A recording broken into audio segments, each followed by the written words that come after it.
Mark, do you want to clap us in or do you want me to clap us in? Yeah, I can grab it in. Okay. There you go. I'm I didn't keeping hear a that in. thing. Welcome, everyone. Welcome. We have a very special guest today. Two special guests, in fact, but one guest you already know, Mark from RKO Soup. But the very special guest, because this is his first time being here, is Professor Archaeologist Howard Williams TM. Thank you so much for being here. Hello. Howard, for those who don't know you and your delightful channel on TikTok, will you please introduce yourself and tell people what you do? Okay, hello everybody. I am a professor of archaeology in the UK, and I blog and vlog as Archaeo Death. And Mark and I are his Archaeo Deathlings, or two of his Archaeo Deathlings, I should say. Yes. But you have many Archaeo Deathlings now, which is quite nice. Yes, it's a We will nice healthy follow number. him. No, Follow I don't know him. who they all are. Most of them probably bots paid for by myself to make myself look popular. I don't think you could do that on TikTok, honestly. Well, they do keep trying to sell me promoting videos, but I don't bother, They either go well or they don't. Yeah. And it's often the ones you don't care about that do the best, which is, Exactly. You can't predict if I do one random, like I did a silly one, Monty Python sketch, and oh, that was the literally, best though. It was so good. I love it I so thought much. I literally had 10 minutes before I had to do something else, and I was like, I just run down the corridor and did a quick edit. It just, I'm My most fa proud of the end bit where I go, hey. I love that one. My favorite one that you've ever done was the one on Thor Heyerdahl, where you're continuously running down the same hallway. I don't know how you remembered what you were saying, because obviously you had to pause, run back, and then continue what you were saying. I might do another running one in a little while. Yeah, I think Oh, I need to it's return so to the good. running Archaeoda.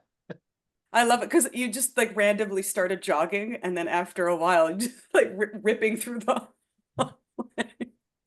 But I love it. I think that that's the kind of, TikTok has a lot of garbage, but I think that's the kind of educational creativity that TikTok really allows for. And people pay attention and they learn something that way. And I mean, I know everything nowadays is like 5-second sound bites or 11-second sound bites. But if you can teach somebody something in that time, and I think that that's what both you and Mark are really good at. You're very good at teaching somebody something in a very short amount of time and and keeping their attention, which apparently I can't do.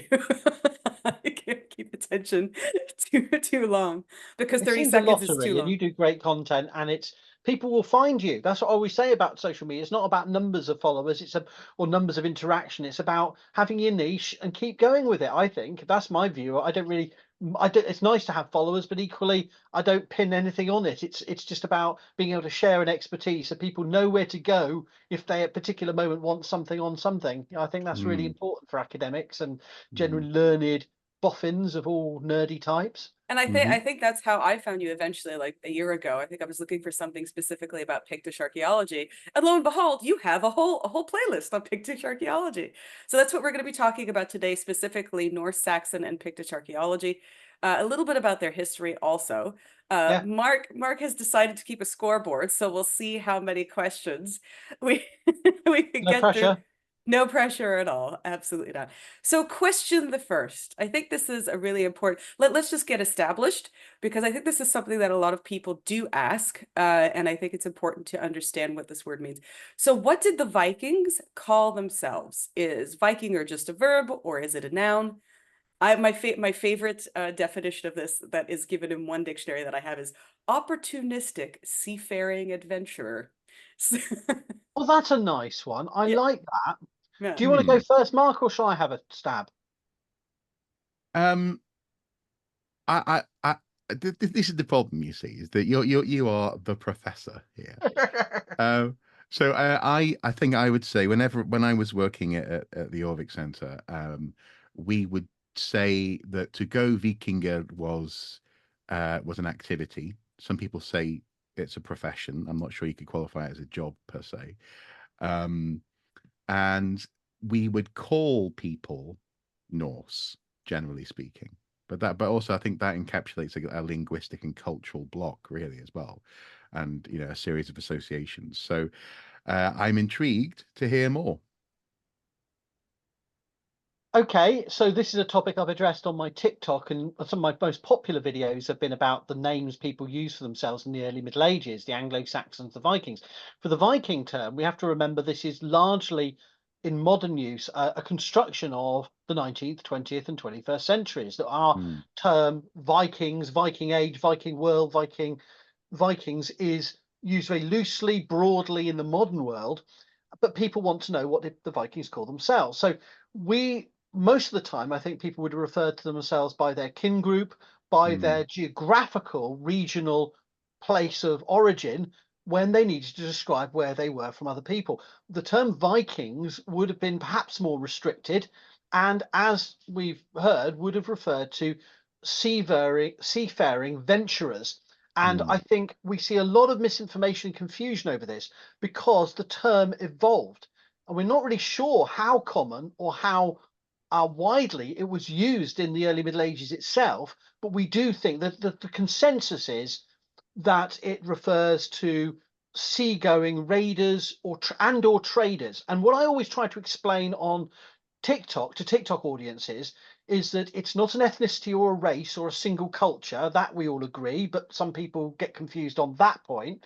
But equally, a lot of people, as Mark rightly pointed out, this obsession to debunk that, people then revert to another set of mm, misinformation, which is that it was a job or an occupation, which at one level is a helpful way of countering that other misconception. Another level, the terms occupation, job have their own baggage in modern culture. It's this idea of, well, what's your job for the summer? Well, I'm going off on some Viking. I'm going to be a Viking, and it's a 6-month contract, 0 hours, but the perks, are quite extensive. It gives people a whole, we're talking about and many of these individual expeditions may have been simultaneously for raiding and trading when they were small scale. And of course, if we only refer to, in my opinion, as academics, if we only restrict the use of the term Viking to that type of activity alone, rather than a broader geopolitical, cultural phenomenon, then we're actually causing as much confusion as we're solving, because most people understand the term Viking to refer to a period, a region that isn't just about Scandinavians and Norse speakers, but is about a diaspora, a movement of people, an economic social network of trading and military activities, all of which we package in this big bubble as Viking. But if we mm, say, oh no, like there's nobody at Jorvik in the representations in that visitor center that would be a Viking in that very narrow sense. And so mm, you end up creating more problems than you solve, in my opinion. So to answer your question, in the early Middle Ages, most people would refer to themselves by family name or by political grouping or geographical grouping. The term Viking probably originates as a seaborne raider or seaboard raiders and traders. And I don't think people distinguish quite as clearly as we do now between the two. And the other point I want to say is there's a great academic drive to call them pirates.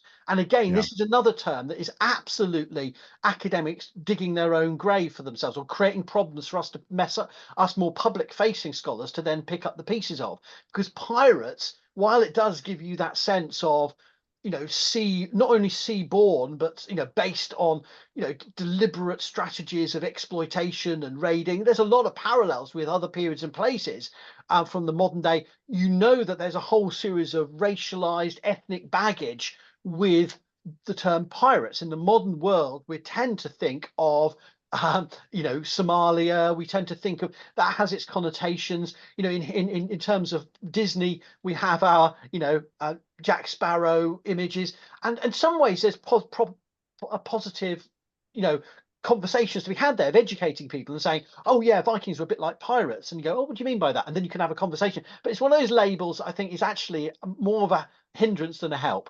So I think I totally agree with Mark. Seaborne venturers that could be raiding or trading, but if we start to only use the term to refer to those groups in the early Middle Ages, it's as good as useless. And calling them pirates is a rubbish, anachronistic term.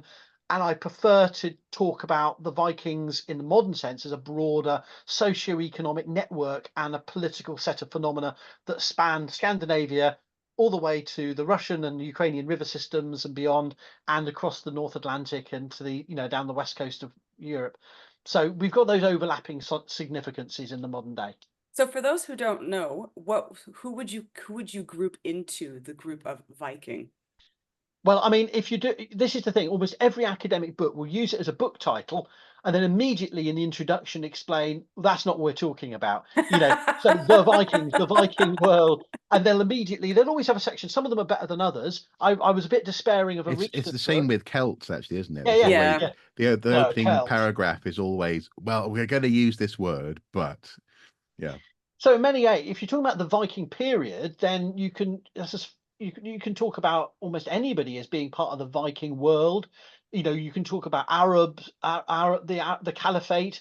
You can talk about the Byzantine world, the Eastern Roman Empire as it extends onwards as part of the Viking world. You can talk about the Khazars. You can talk about the Balts, the Finns, the Slavs. You can talk about the Sami. You can talk about the Anglo-Saxons, the Irish, the Picts, the Scots, all as part of that Viking world, and the Welsh even.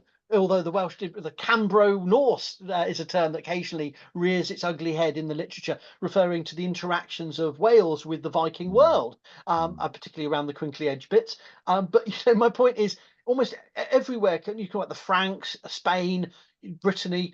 So in one level, it's a very loose term, and that's a good thing. But in terms of the peoples we tend to refer to as the Viking, the core of the Viking world, we're looking at the modern nation, the Nordic countries, and areas that are heavily settled by Scandinavians, such as a modern day Russia and Ukraine in the east, parts of Poland on the coast, maybe parts of Estonia, and also Finland. And then to the west, you can have Iceland, Greenland, these islands, whatever we like to call them, the British Isles or the Anglo-Celtic archipelago. Let's not go there. And then Normandy, maybe, that would be the core Viking world, areas heavily influenced by military and settlement activities of the Scandinavians. When often of a morning, you would have, again, going back to Jorvik, you'd have a queue outside of people waiting to come in. And you always knew when it was typically the Norwegians. The Danes and the Swedes were much less like this. But the Norwegians would be like, hello, we're the Wheel Vikings. We're here to see your museum. And it'd be like, oh, for crying out loud. And then we joke, obviously, we go, well, no, you're not, because you stayed at home. And then from there, like, it depends on how grumpy we were, but they loved it. They loved being abused by us. It was a fantastic job. That's a great one. Fantastic. But that's the point, isn't it? Technically speaking, depending on how you define it, it becomes really hard to actually pin it down. Oops. Well, this is simultaneously why we need to counter people in the modern day who live in Canada or the US or Mexico. Don't get me started in this. I didn't do anything. who claim Viking as an identity and label, but equally I'm pushing back against Danes, Norwegians, and Swedes who say, "Oh, we're the real Viking." No, you're not. Actually, there's probably more legitimate descendants of Vikings in Yorkshire and Cumbria than there are in the whole of Scandinavia. Precisely. If you want to get into arguments about biological stuff, which I don't, but I'm just saying, if we really didn't like them, we'd be like, "You're a farmer." Yeah. Stay-at-home sheep farmer, Exactly. But they kept people from dying, whereas the other ones caused people to die. Nothing wrong with being a farmer, exactly. Yeah. But I think his point is that every nation claims the Vikings as protagonists or antagonists or a bit of both. And the other power of the Vikings is everyone likes to pretend there's a story arc of redemption into Christian civilization from the Viking Age, whether they like to think of themselves as Christian or pagan. So there's a whole series of ways in which people assign to the Vikings as enemies or friends or ancestors or enemies of your ancestors. Even if you don't. Even if your narrative is, well, us Cornish, we saw off the Vikings, or us Welsh, we kicked Viking butt at Buttington, or wherever it may be. These are narratives that that sounded good, actually. No, these are the kind of narratives that are identity forming in the modern world. But of course, we have to be very, in jest, it's fine. But people take it way too seriously, shall we say? Yeah. Mark and I had this conversation about Celts when we talked about things like St. Patrick. And it's exactly the same. People say I'm Celtic. No, you're not really. You're not. They're gone. They've been gone. We talk about the term Celtic really only in terms of the languages, because those are the extant languages. But the idea of the Celts are gone. We had this conversation as well with Professor Ronald Hutton when we were talking about the Gudenstrup cauldron. Oh yes, which is not a Celtic piece, but 100% Celtic. It's oozing Celt. but you will see it plastered on every textbook about the Celts. It's not even a Latene piece. It's not even Celtic, but because it has been associated with Cernunnos, everybody thinks that this is a Celtic piece. It's not. It's a Black Sea piece. A lot of people get pissed off when I point out that Viking art is largely a mashup of, Carolingian, Anglo-Saxon, insular more broadly. Hold it, Howard. We're gonna get to that. We're gonna get to that. Right, sorry. Well, I was just about to say we're on what, question 1 of 20. Yeah. Oh, I'm sorry. Okay. Yeah. No, we will get to that though. That is very Have important. we got points yet? Well, I gave you a point because You got a point too. Well, yeah, okay. I'll give. I think you should get a point for that one, Mark. Okay, Everyone should get a point. So, second question. This is a many-part question. Why do people think that the Picts were painted? Is it only because of the Romans? Do we actually have any evidence that they were painted or tattooed? If so, was it woad or charcoal? What did the Picts call themselves? Again, I'm not a Pictish. Sorry, do you want to go first? No. Go ahead. I'm not a Pictish expert, but my reading of the latest literature is that we have no direct evidence from visual representation or archaeology that the Picts painted or tattooed themselves.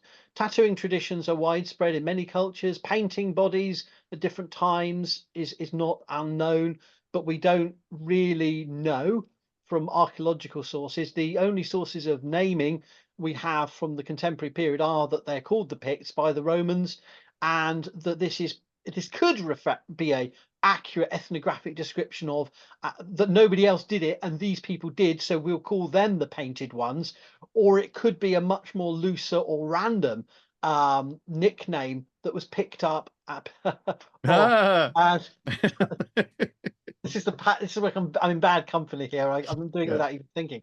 That was picked up and stuck as a motif. So the Picti is a term that we can't know how widely it was used, but by the writings of the Venerable Bede in the early 8th century, from a Northumbrian perspective, where there's many things we can say bad about the Venerable Bede, but we can say that at least geographically he was in the right kind of environment to say something about the Picts, and he described them as one of the 4 group tribes of Britain, one of the 4 peoples of Britain, and therefore I think it has some legitimacy to see that by the 8th century they were perceived as different linguistically and perhaps culturally from the Gaels and the Irish and the Scotty from the is what I meant, and the Cumbrians, the Cymric peoples, the British peoples, and the Anglo-Saxons. Of course, he would say the English. So he sees them as a major political cultural grouping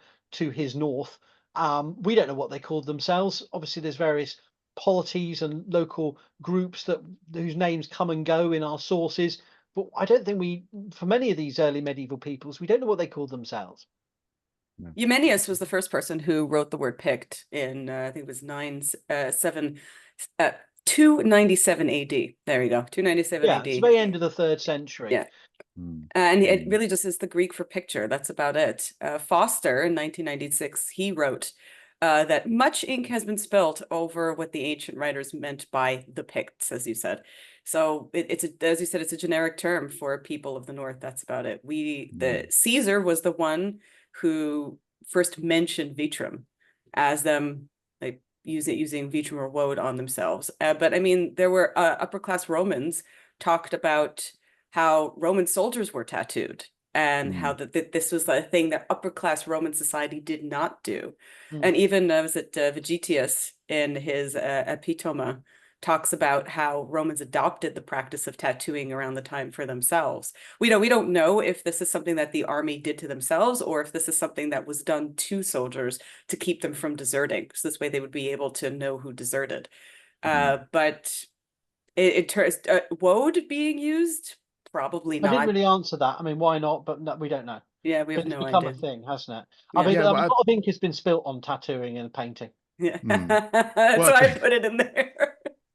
a lot of pigment has been spilled. But and the thing is, Um, what I would say, I guess, is that I've always, not always, but I've come to the feeling that the association with woad is also because there was a lot of trade in woad. mm. So woad was coming down, we know, through a very permeable trade border of Hadrian's Wall into the empire, and it was one of the bigger exports from Britain: salt, lead, wool, woad. You know, these were things which I think sea salt in particular, and gold and tin, and and so maybe it could be one of those things where it becomes an association. So like today, I guess it's not quite a racist association or an unhelpful one, but it's one that you might think of. For example, an equivalent might be that the idea that everyone in Canada, Michelle, is constantly guzzling maple syrup, for We do example. though. Exactly. Sorry. Exactly.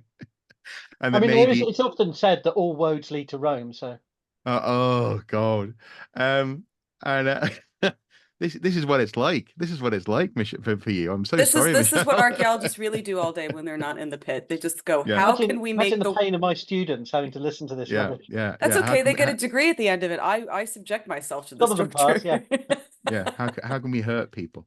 Um, but or maybe because and maybe even to take it a step further, because Canadians are seen as very friendly We're not. compared to the stereotype is being very friendly. We just keep mean Um, things to ourselves, Mark.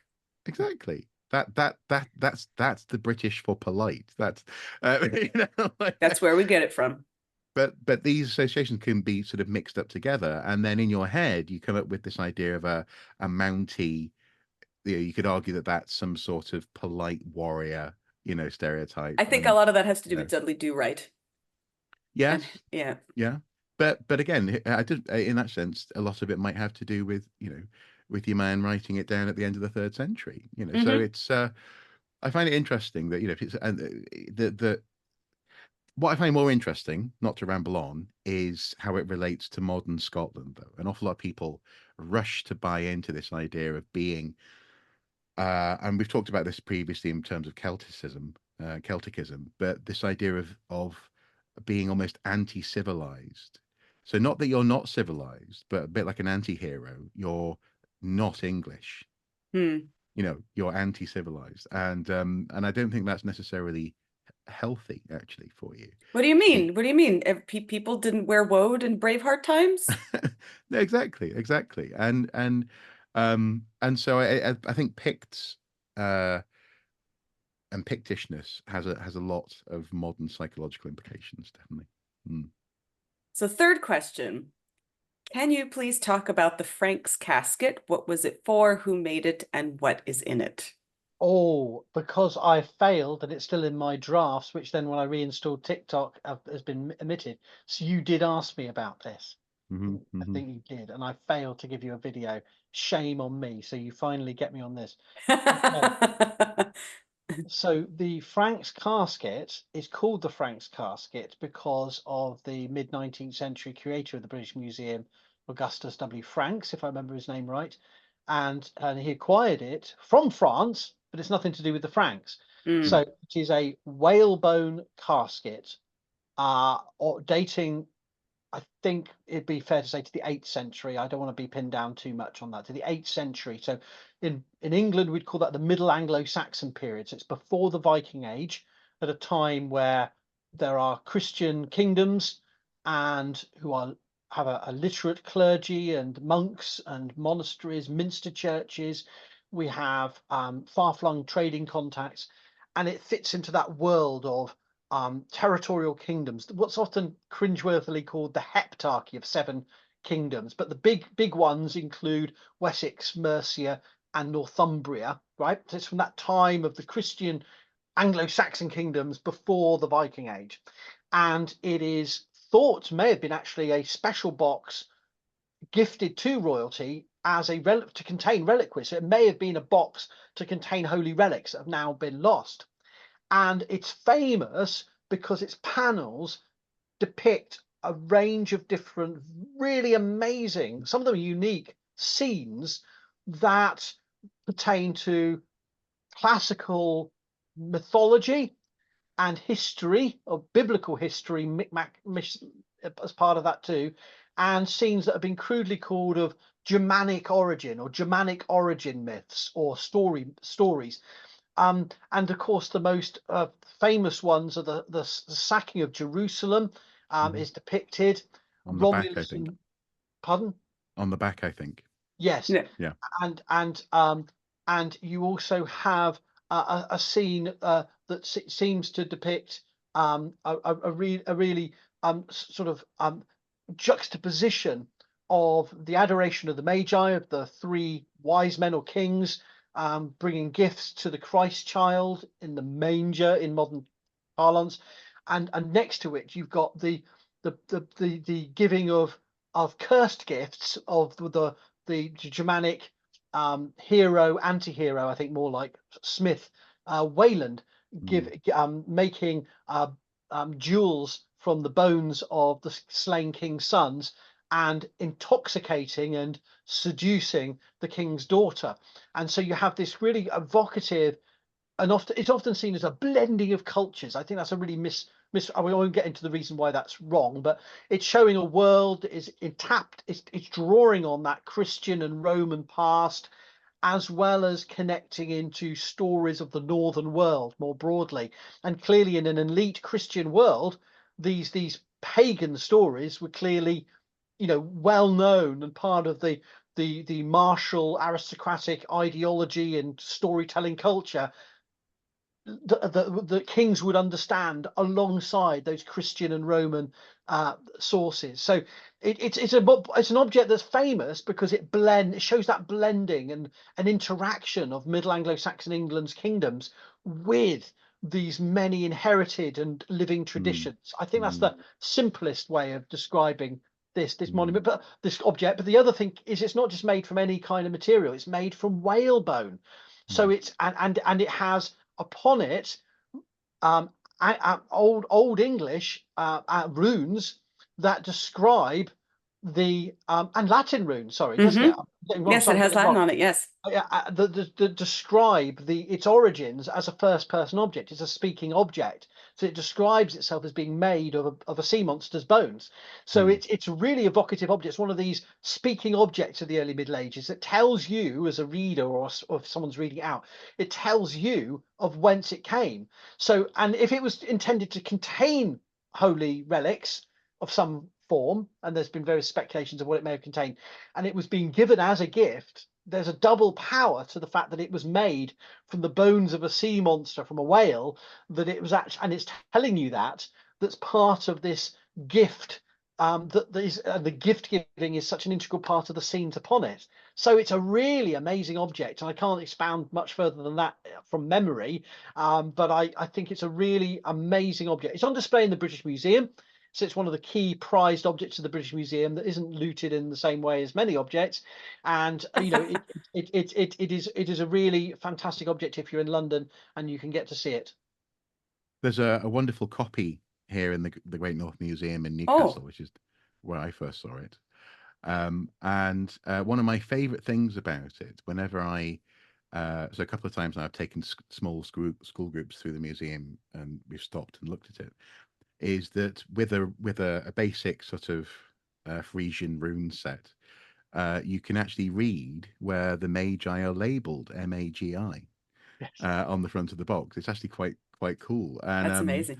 And I think the only thing I would add to what Howard said there is that it's a box that speaks of confidence about time and place. When people previously had described the Dark Ages, this is a little glowing, geographically aware, interconnected statement, and crucially, it makes that connection to the classical world. This is something which hopefully our viewer at home may have considered before, but we call these the Middle Ages because they connect to the classical world. they consider themselves, the early modern considered it to be midway between them and the Iron Age and Romans and so on and so forth. So for people in the Middle Ages, especially the early Middle Ages, the continuation of power through the Roman Church, through people like Charlemagne, and in the Saxon kingdoms, and connections across Europe was crucial. And this box really encapsulates that in a very very intricate and beautiful way. Mm. And if I can add something that I forgot to say, is that you've got to remember that the story of Wayland the Smith is only known from the Poetic Edda, Mm. so from 13th century Icelandic sources, and then later Friedrich Saga and other later medieval parables. And other than that, until recently, I should say, only conclusive, early medieval object to depict that story is the 8th century Frank's casket. And Mm. if you're a cynic like me, who thinks, oh, we're constantly back projecting stories from the 13th, 14th century onto earlier times, they didn't know them, and we do have to be cautious. But this is an object that shows that sometimes we should, even if the story had different iterations, different meanings, different connotations. And then we have it in the Viking Age. We have 10th century carved stone monuments with Wayland upon them. And then we have now a wonderful possible horse harness piece from Opokra in southern Sweden, historic in Scania. We have that depicts the flying figure of Wayland or Volander.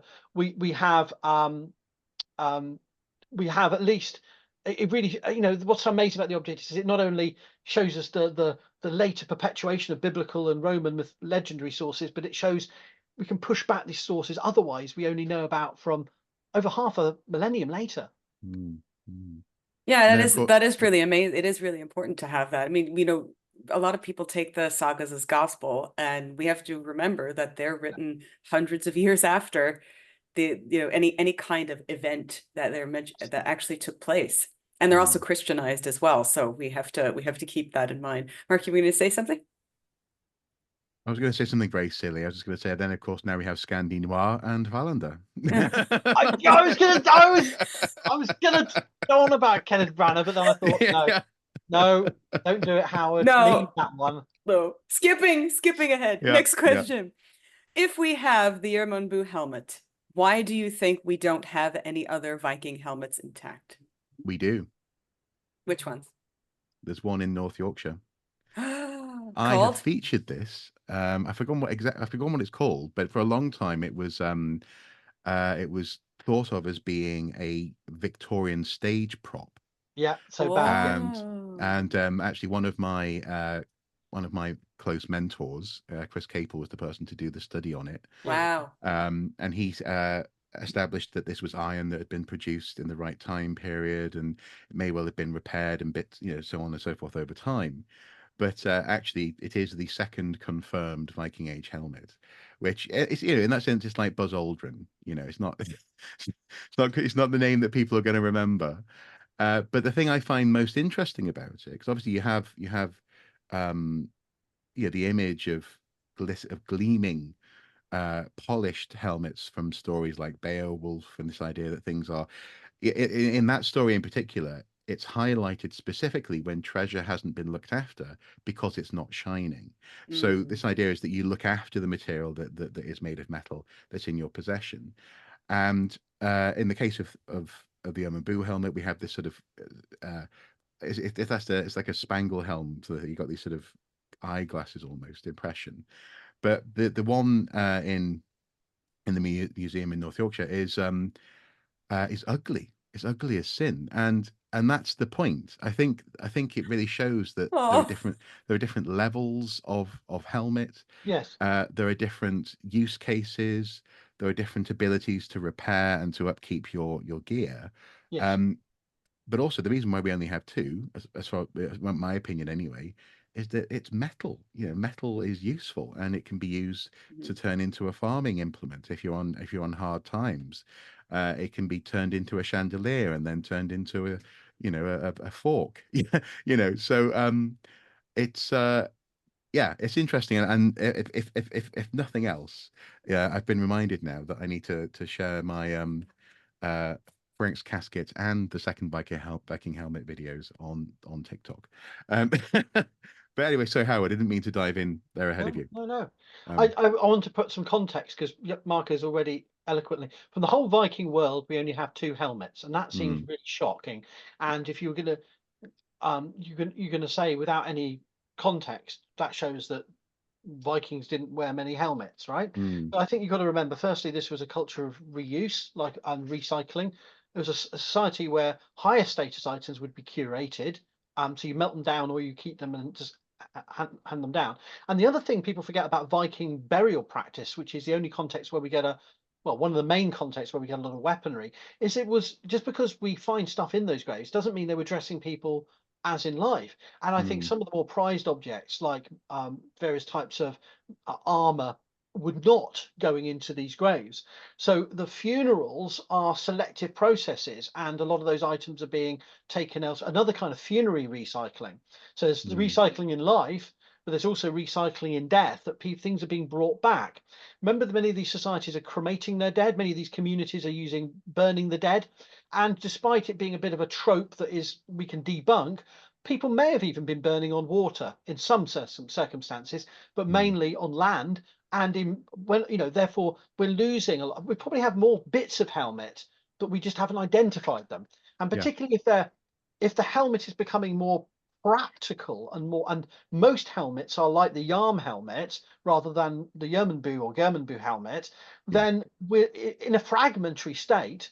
It's not going to be recognizable in as if it doesn't have these wonderful Mm, presbleche ornaments of the Vendel and Valsgärde and Sutton Hoo helmets of earlier centuries. Mhm. If you're not wearing it as a high status object, it's just going to be iron. And the other point it's really important to say is you can have helmets that are made out of simply caps of iron or not iron at all. You can have leather mm, caps. There's Mhm. various other things. I mean, of all the bogus leather armor we see in TV shows, that we can debunk that. But probably one piece of kit you might want to have is a leather cap. I don't know. Pep, My yeah. point is that there's lots of options for headgear in the Viking Age. I think helmets of some form were probably widespread, if not ubiquitous.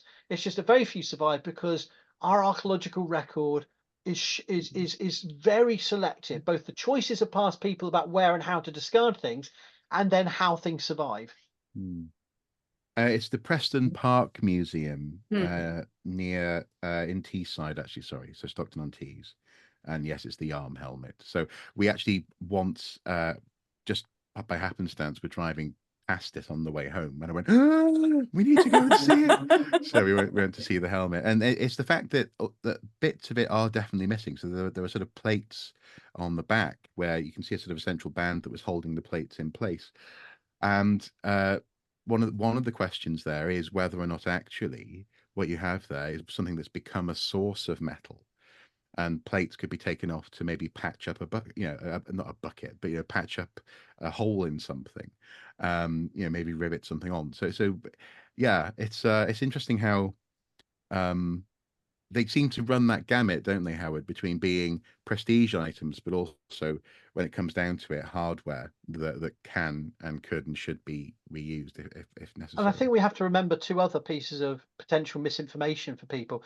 Firstly, the Coppergate helmet is not Viking Age, even though the Coppergate site is mainly Yeah. known for its Viking Age levels in York and is the basis of the York Visitor Centre. The Coppergate helmet, which is wonderful and on display at the Yorkshire Museum, was found on that dig, but it's pre-Viking. It's a Anglo-Saxon or Anglian helmet, whichever term you prefer, but it's Mm, pre-Viking. And the other, I think the other key piece of information you may be coming onto is we don't have any evidence of horned helmets as such.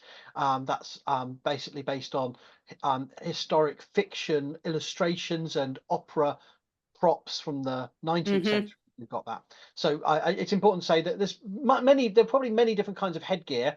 And we do have other, and a final piece of qualification is we actually do have other helmets represented on art mm, from the mm, Viking Age. And all of them are more simple nasal helms with a nose guard and a conical, and things like the Middleton stone from the 10th century in North Yorkshire has a representation of a helmeted person, which is probably a lord, local lord. And so we have representations of helmets, which is another major strand of evidence to show that they did wear stuff on their head. mm, mm. Next One other question. thing. Oh, Can I say go one other thing? The other thing is, ahead. of course, people should know that the reason why lead characters in TV shows don't and films don't have helmets is because they're stupid, but also because no one would then recognize the actor, and that's the main reason why that they always have suddenly. The last thing you'd want to be rid of is head protection, right? Yeah, a lot of them Yeah. do have some important to remember. A lot of them do have contracts that say they cannot cover their face because otherwise that's what they're known for. Yeah. Yeah.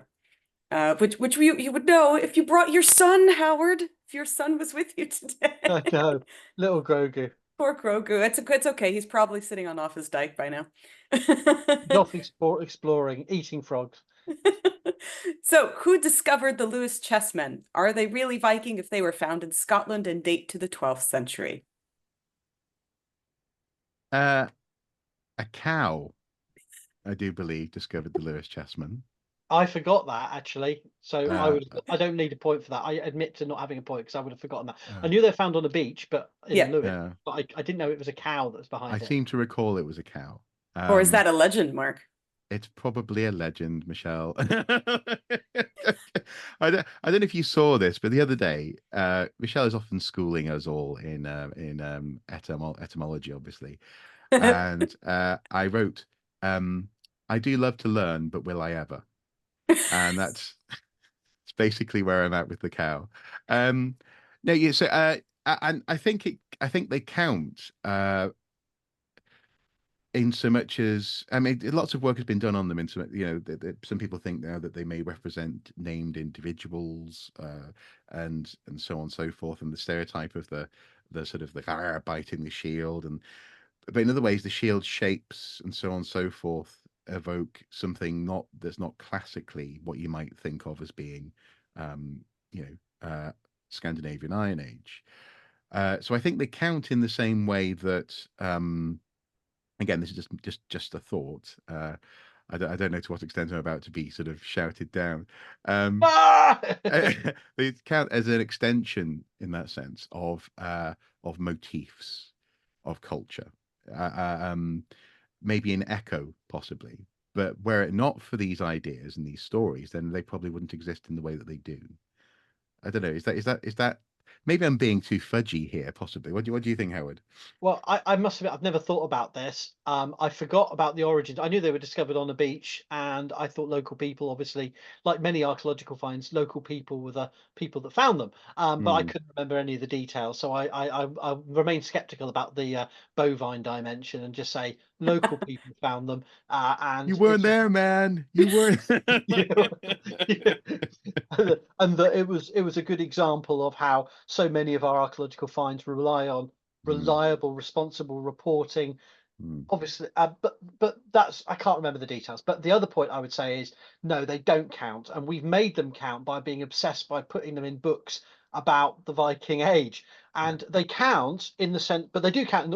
Nothing wrong with what Mark said because they speak of that late Norse, North Atlantic world of walrus Hmm, ivory trade, and we now have evidence. More recent work is showing that the Greenland colony was surviving on other things, but mainly on its international trade of walrus ivory, and the failing of that colony in the high Middle Ages into the later Middle Ages in increments may have been competition from the African ivory trade, and hmm, so I think what the Lewis chessmen are a beautiful example of that North Atlantic long distance trading relationships that were linking Iceland and Greenland to continent mainland Scandinavia, these islands and Europe's trading networks. And they are beautiful carvings of that medieval feudal society hmm, that do echo earlier centuries and the art and so on. But there's this kind of double standard in academia that at one level we hmm, want to be no, the Viking Age is a chronological period that starts in 793 and ends in 1066. Apart from the North Atlantic, which gets a free, gets a free pass to just talk about the late Norse period until whenever European settlers shove off, or so I kind of it's a bit of a weird, it's a kind of a bit of a weird one, hmm, and there is a double standard here that they get inserted into all of the books on the Viking Age, even though they're not directly related to the Viking world, but they do speak, of course, as Mark said rightly, about the legacy of the settlement of the North Atlantic and the trading relationships that it spawned with Europe. Do you think then that there's to sort of expand on this idea of an echo? Do you think it's kind of like saying neoclassical isn't classical, but it wouldn't exist were it not for the classical world? It's like saying that the sagas are Viking Age. You know, they Yeah. speak about the Viking Age, but they're not from the Viking Age. No. To deny any relationship with the Viking Age would be silly, but equally to pretend that they are Viking Age would be silly. So, it's about understanding these are an evolution, cultural and economic and social evolution, and these artworks capture that very well. And it's just about, when you're trying to, if you want to soundbite it, they're late Norse or medieval, and they speak of the trade connections and the societies that are the direct inheritors of the Viking diaspora. So speaking of similar items, Sorry, okay, yeah. Is the Birka crucifix really a depiction of Christ if it dates before the Christianization of the Vikings? Is this an additional question, or does this count as a point? Or this is the next question, but I can see both of you are going. Okay, go on, Mark. You go first. No. After you. No. Okay, the Birka crucifix is now not unique. I think we've got a series of others that have been found across Scandinavia. I haven't kept up with the details, but they're part of a particularly mainland Scandinavian representation of a bound Christ rather than a crucified Christ, what we find on the famous late 10th century Yelling stone, the three-sided stone from Jutland. And it has been seen as an extension of a sort of a blurring of traditions between the sacrifice of Christ and the sacrifice or the killing of Balder. I'm not so sure. I don't know the details of the debates about that, to be honest with you. I would say that in the context of a major emporium or a proto town, some people seem to be just calling Birka a town now. I always thought it was best to call it a proto town or a trading settlement. In that context, that hub of trade and exchange, where there was early attempts at Christian missionary activities in the 9th century that didn't go so well, and then Christianity was well known in the trading networks and the contacts of the Viking world. I think we see it as a Christian item. It doesn't mean the person who wore it was a Christian. There's a debate there. It doesn't mean that it was only seen in a Christian way, but it may have been a symbol of protection, a symbol of wealth and status and power and all the other things other amulets were. But certainly I think we have to see it as a representation of Christ. But would it have had other connotations? Could people have used it and circulated it with other stories attached? Of course. And I think in a polytheistic world system where Christ is just one more annoying god that you have to worry about, I don't see why the label of it being a representation of Christ necessarily narrows down.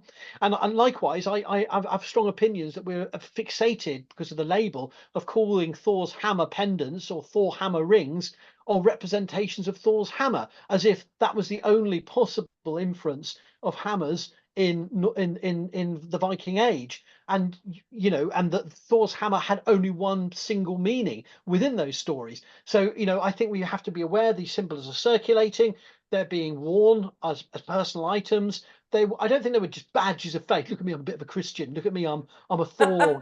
I'm a Thorite or Thorite. Thor. What do we call it? I'm thorny. Thorny. Well, whatever. I think it's a bit reductive to see these items as simply kind of modern badges of faith, in that way. Absolutely. And so one that I often would hear a lot about amongst my friends and colleagues in former jobs was things like the Fosse cross, and the idea that you can sort of hedge your bets depending on where you go. Depending on how you hold it, on how you see it, it could be pagan, it could be a hammer, it could be a cross. There's a Saint Cuthbert, who has a cross associated with him and Durham Cathedral called Cuthbert's Cross, but it's also known as Thor's Cross because it's got like bulbous ends to it, and there's a little a garnet in the center, and so on and so forth. Wonderful drawing. Oh, Yeah, well, good thank job, you. Mark. A lot of people are, as you say, they're quite fixated on this because, again, for my part, this is more of a modern cultural sort of observation and or criticism, actually. I think a lot of people want their cake and eat it when it comes to their sense of, more broadly speaking, sort of Celtic Christianity. This idea that you can sneak in a little bit of something spicy, No, no, no, whether no, Mark. that's Celtic Christianity never existed. No, no, no. If you start saying that, I'm going to say everything's ritual. You know, no, we no, don't no, do no, no, that. no, no, no. But that's just, but this is the way. If you go, for example, to Lindisfarne today, if you speak to lots of people in church communities, they will talk about thin places. They will describe how certain ways of praying is Celtic Christianity, and in very similar conversations, they'll talk about how things like, excuse me, Cuthbert's Cross was a threshold symbol that meant you could walk, between worlds. And it's all very romantic and it's all very lovely. It's all very Victorian too. It's all very Victorian. But ultimately, I think about it in the same way that I think about seeing concrete cast Buddhas in your local B&Q's DIY store garden area. The people who buy those Buddhas and take them home aren't Buddhists necessarily. In fact, they almost certainly aren't. Um, but there's something about the aesthetic that they find pleasing, and there's something that they want to have in their lives. And if it brings something positive to their lives, so be it. If they feel peaceful, that's fine. They don't have to believe in the tenets of Buddhism. Um, Speaking of which, who was buried in the Oseberg ship? And can you talk about the Buddha bucket? That's obviously not the Buddha. I've been talking for a while. Go on, Howard. Okay, so the Oseberg ship is one of the most wealthy and famous burials from the Viking world. It was found in Vestfold in Norway, and it's part of a really key wealthy settlement zone that may have been a key locus of incipient royal and aristocratic and royal power. It's really amazing find. It's been published in fragments because it's such a big, and much of it still hasn't been published. For me, the Oseberg ship does deserve a cautious, like as with all the early medieval graves, that we call it princely or royal. We could see it had two osteologically sex estimated females were buried in it. There's been a debate about whether, well, that can't be for them. There must have been a third body that's missing, and it must have been a man. There's been a debate there by Fedor Andreshchuk of the Ukrainian archaeologist who's did expert work on swords and so on in the Viking world. But I think the consensus is that's bullshit, and it's just a way of just desperately taking any powerful grave away from women. I think we are looking at one of those two individuals is likely to be the highest echelon of 9th century society in early medieval Scandinavia, and therefore calling it a queen's burial is not certain, but isn't an outrageous thing to suggest. Whether the power and status they had was rhetorical and aspirational, and that of a kin to try and implant a dynasty that was still fragile, as is often debated with other great wealthy graves. Is it about what people wanted their descendants to be, rather than what they were? Is, I think, a valid point of contention. This isn't necessarily their stuff and their stuff alone. And, as is often the debate in archaeology, rich graves often are done at times of crisis and uncertainty to try and make a point, to try and emphasize security that didn't exist. And we can see that funerals, deaths of powerful people are moments of crisis, but in terms of you amp up the wealth at a time where you really need to make sure that their descendants and the kin group have some statement that's public and memorable, and also the monument itself, it remains a place in the landscape. And one of the reasons why we think whether it was that or became that is the fact that it was ransacked over 100 years after. I can't remember the exact dates, but the radiocarbon dating of the shovels that were found in the robbing of the grave, because while so much survived, a lot of things were robbed, because this was a great, in the Viking Age, may have been, as Jan Bill and colleagues have argued, a late 10th century Danish attempt to literally symbolically, like pulling down a Saddam Hussein statue, you are literally symbolically knocking out the ancestral graves of local dynasties in areas that the Danish kings were trying to use their local allies or themselves to take over. So this mound, whether this mound was of a king or a queen and a dynasty, or it became seen as such, it was a story that 100 years after, 125, 30 years afterwards, people was powerful enough that people robbed it with political motivations, not just to get loot, but to perhaps take away and desecrate the grave, so that its power, its charged power as a monument in the landscape, is diminished or destroyed.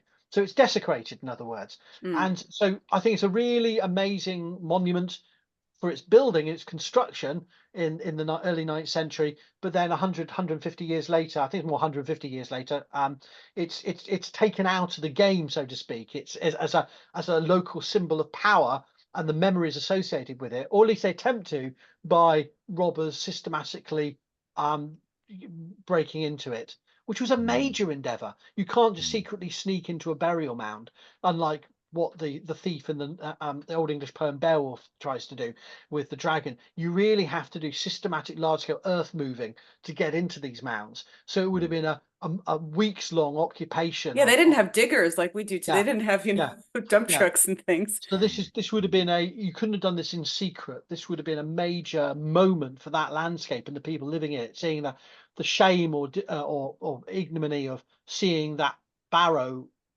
ransacked, and not being able to intervene, suggests a real shift of power relationships.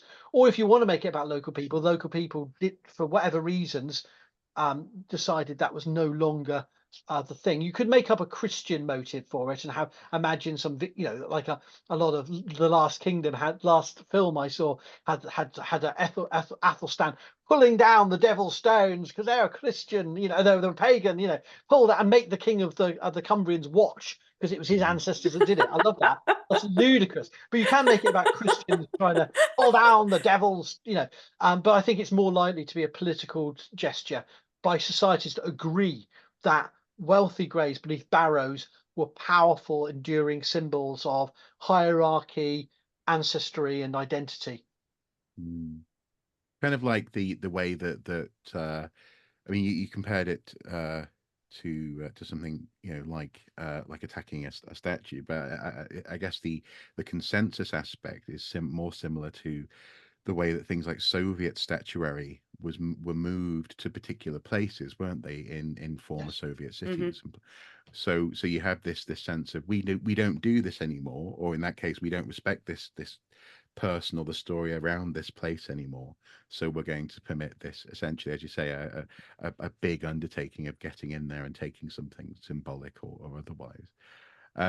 But I mean, I suppose what you're underlining there, and this is something no doubt you say more or less day one to everyone that you teach, and that is that burials are not for the dead; they're for the living. They're for living people to observe, either to comfort them, or, as you say, to make a statement, or to use later on in some other gesture about what people now think.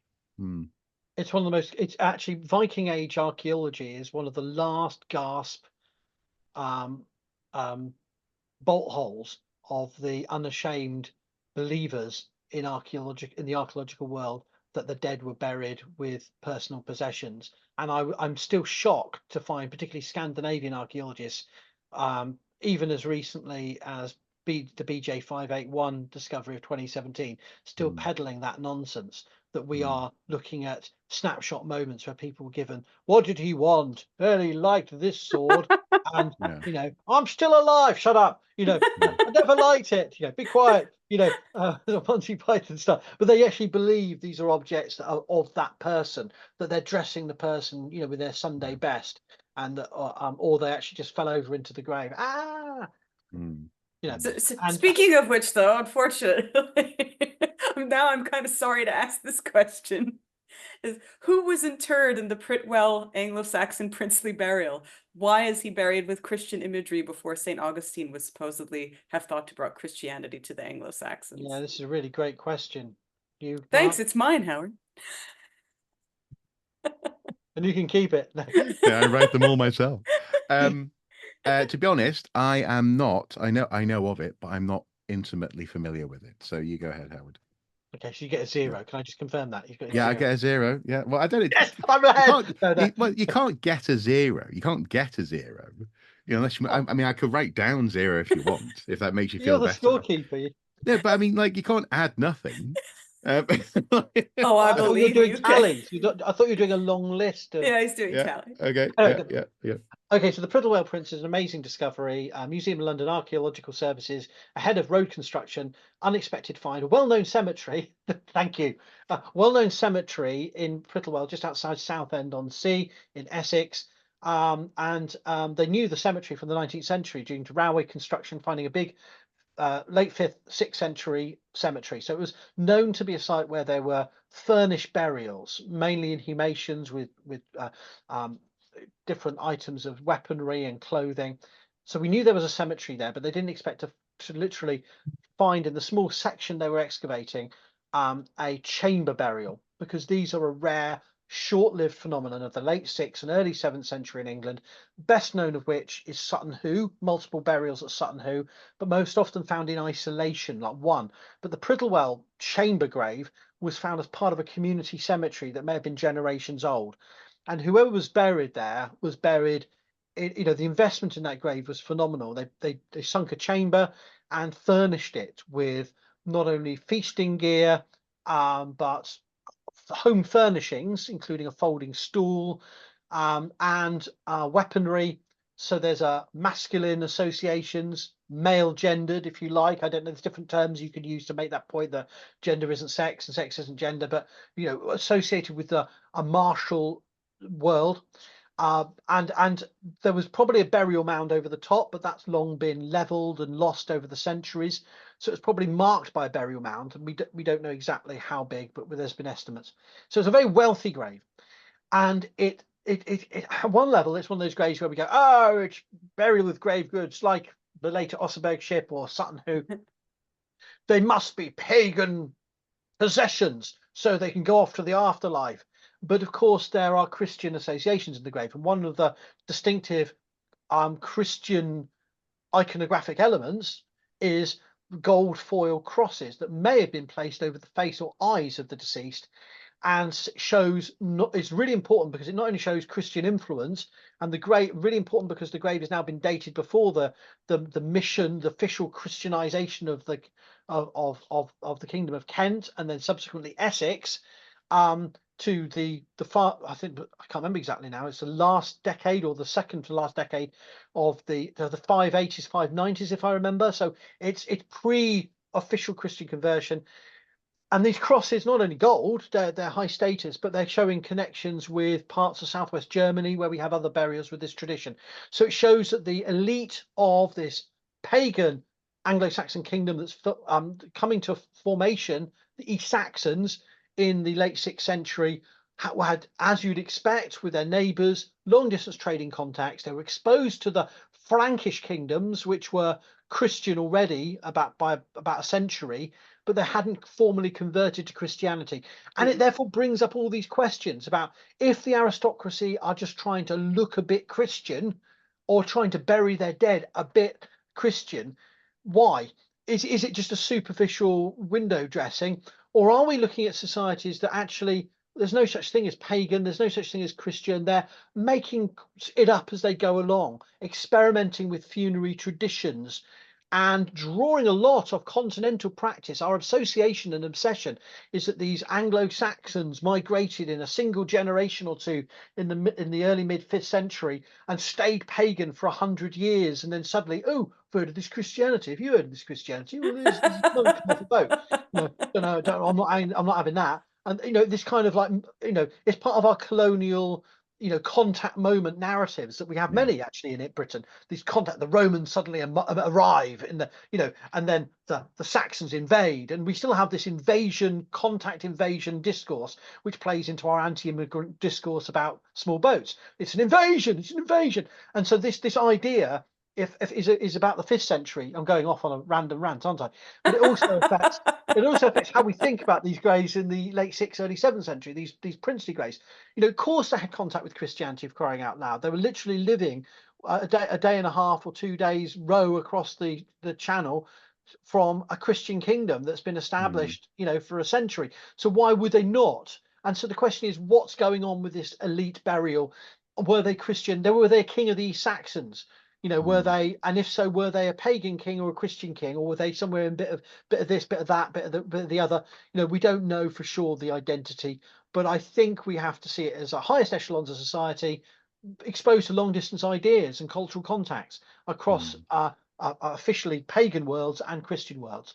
And the other thing, kind of as a footnote, I would add is that the Valley of Fenwick reinterpretation of the Mound One ship burial that was published in the Antiquities Journal last year, or was it early this year? Early this year, really blows the lid on some exciting new Christian Merovingian funerary traditions that may have actually played out in that burial. And I can't go into all of them here, but if we're to believe it, they were mummifying the body and embalming it, to be more precise, and using bitumen from the Eastern Med. And Ooh, cancerous. Amazing.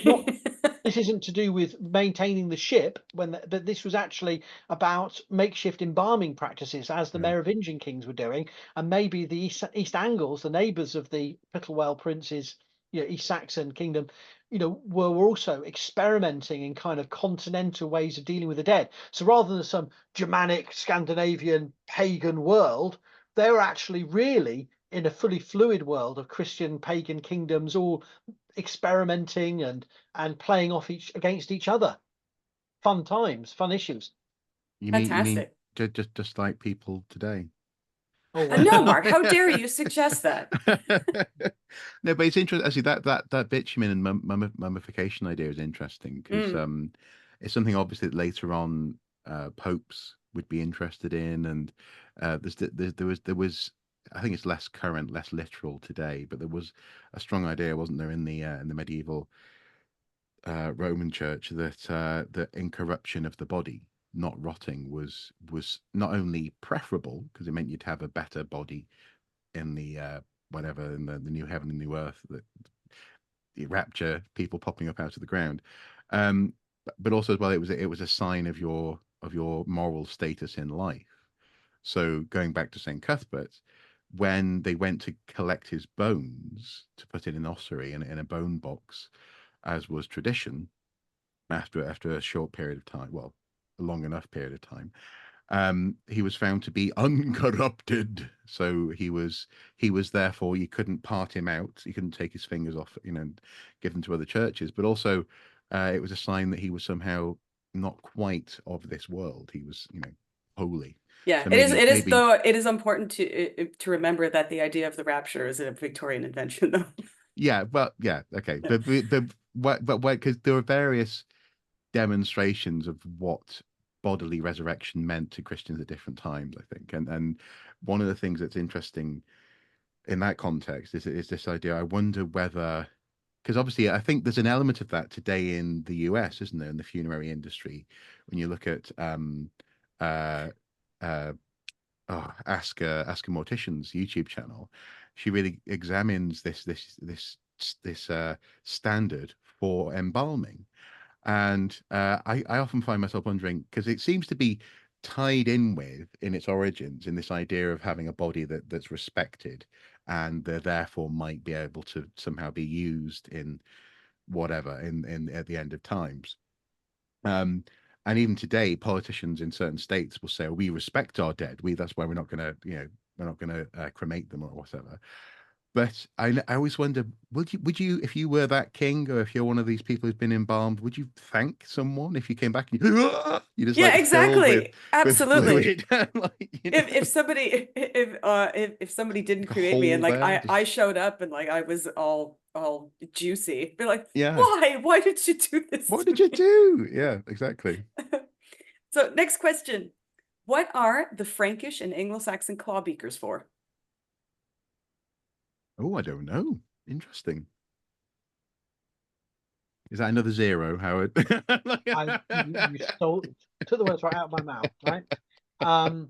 Claw beakers are really interesting. Their origin as late Roman We see the feasting. violence inherent in the system. This is how you get your professor. Yeah, sorry, say go on. Nice muck over here. Yeah. Sorry, no, claw beakers, right? So they're derived from late Roman feasting ware of the Rhineland, and their style gets so reduced. They look sci-fi. They look like Yeah. something that should have been in the original series of Star Trek, Hmm. and probably were. Actually, I don't know. But my point is, they are basically beakers of glass.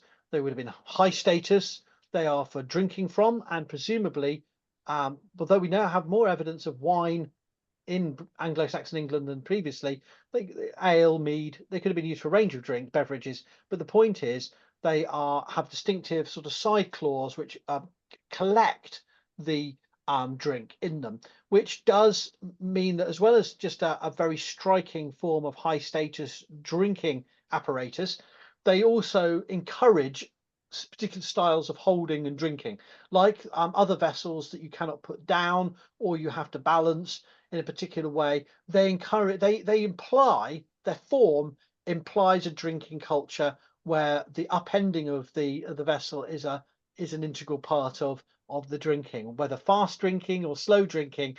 You can see, and it's very difficult to drink it all away.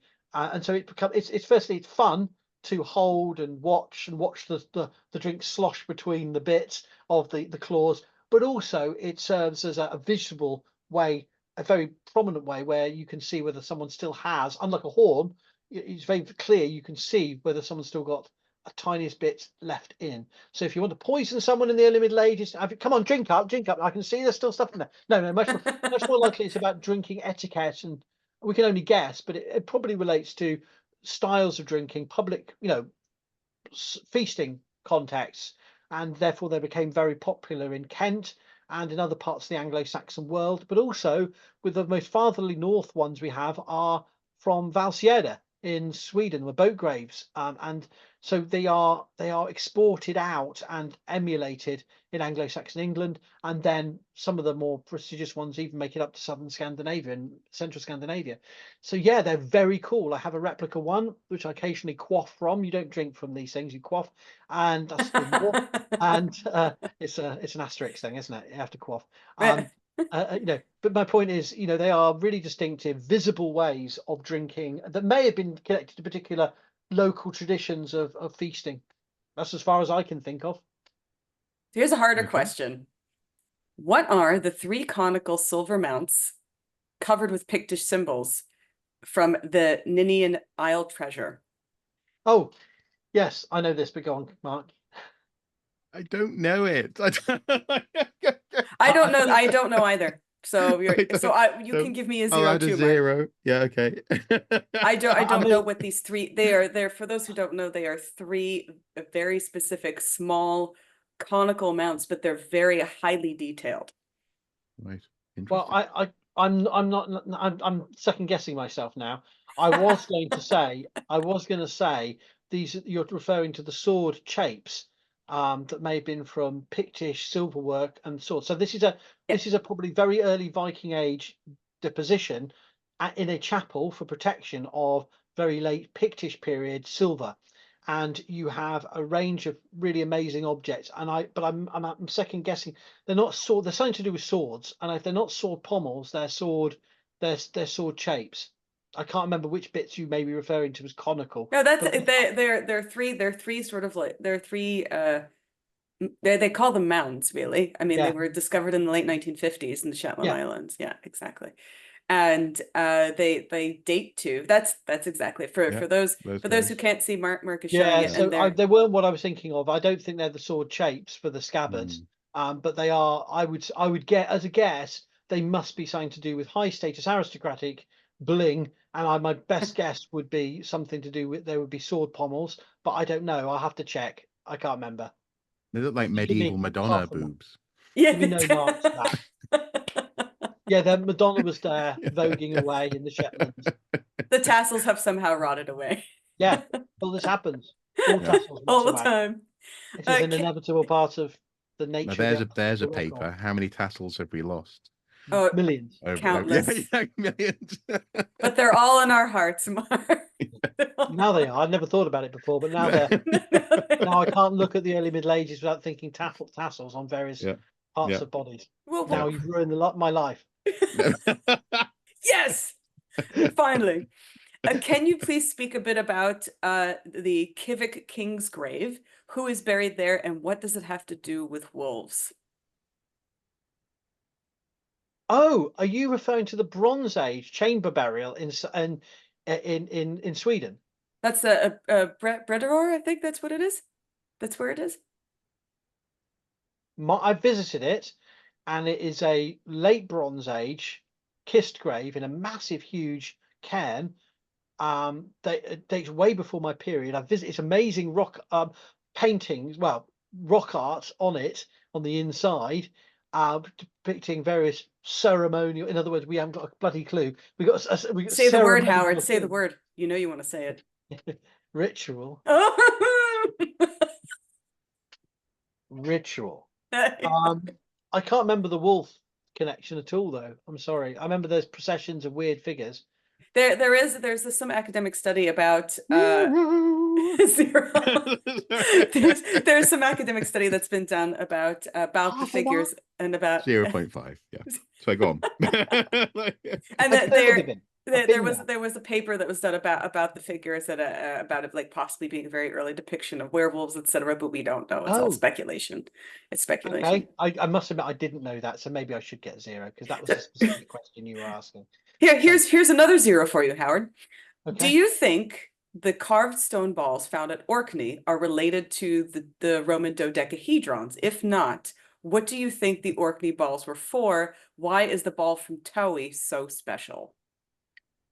How many questions are there? 3. Okay, so the 1 the point. the carved stone balls are of unknown form and an unknown function. They've been seen as ritual in some way, and therefore they must be so. Likewise, since we don't know if they're related to the Roman dodecahedrons because no one knows what they're about. So if you Oh want no, to say, we figured that out, Howard. They're for pasta portions. okay, in that sense, yes, they are all about pasta. The whole of it's all about proto pasta.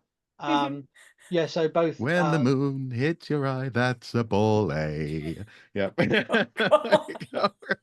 I went to the realms of hyper speculation or uber speculation now, but I would say they're definitely related. They're all stuff we don't know, and that's how they're related. But I don't know about the special one. I don't remember which one's so special. It's quite large, and it's just very highly detailed. It's very highly carved, and it doesn't look exactly like the others. And for some reason, Well, it's frankly, don't no, know. well then it's obvious what that one is. That is the keystone, and it contains it basically. If you get that one, then you can finally destroy the Dark Lord, whose name cannot be farted, and allows you, to begin your quest. it actually plugs the farts. That's the thing. Yes. Please write an academic paper on this. So, but you have to collect the rest before. Yeah. But that's the final. That's the final confrontation one. Yeah. Well, when you take the Towie ball, if you shake it, suddenly all the Roman dodecahedrons, like the end of Iron Giant, they become a mech. Oh, they that's all so start cool. rolling towards you, and they build up into this mech. Yeah. It's like Transformers. Yeah. Okay.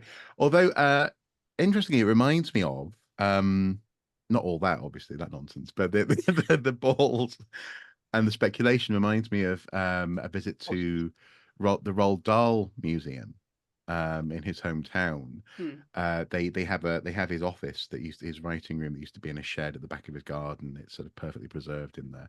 And one of the things that's in his shed that he worked on for many years, very patiently, in fact, was this thing that you often see people discovering in a Japanese cultural context, and that is mashing together tin foil, or in his case, sweet wrappers, into a perfect ball, and then just polishing it and polishing it and polishing it. Now, out of that comes this wondrous object. But it's done so carefully and intricately because, in his case, it was done on the train to London and back. He was bored, so he just sort See of what made happens this when you don't thing. have phones, kids? You No, just exactly, you exactly. got to And so, smooth the 10x tea cakes I around. mash Yeah. all my old phones into a perfect ball. yeah, exactly. Yes, yeah. It's like, oh, I've beaten angry birds. I'm going to now mash my phones together. But in that case, maybe an intricate stone ball is something not, not it's not maybe not as specific as I'm bored, but it's something that you notice a stone is roughly circular, and then you start Yeah, I to wet completely agree polish with it. you, Howard. Yeah, I really do think it really is just an Orkney fidget spinner. I yeah, do totally. agree. Yeah. Ordinary stimming, for Yeah, the ASD Yeah. yeah. nearly. So speaking of balls, Irish history and legend, the brain balls, the Iðrodíochine, are small stone-like balls claimed to have been made from heads or brains of enemies. We have some supported examples from Conwell's discovery of the tomb in Olive. Do you think they're real? Never heard of these. Sorry. Oh, Uh, zero! yes, fucking yes. Okay. No. I. Hey, you haven't got a point yet. You see, I just actually, there, you might have a contest. point here. I haven't heard of them either, technically, so I'll give you a point, Ah, Michelle. However, what I would say is I'm going to say probably not real.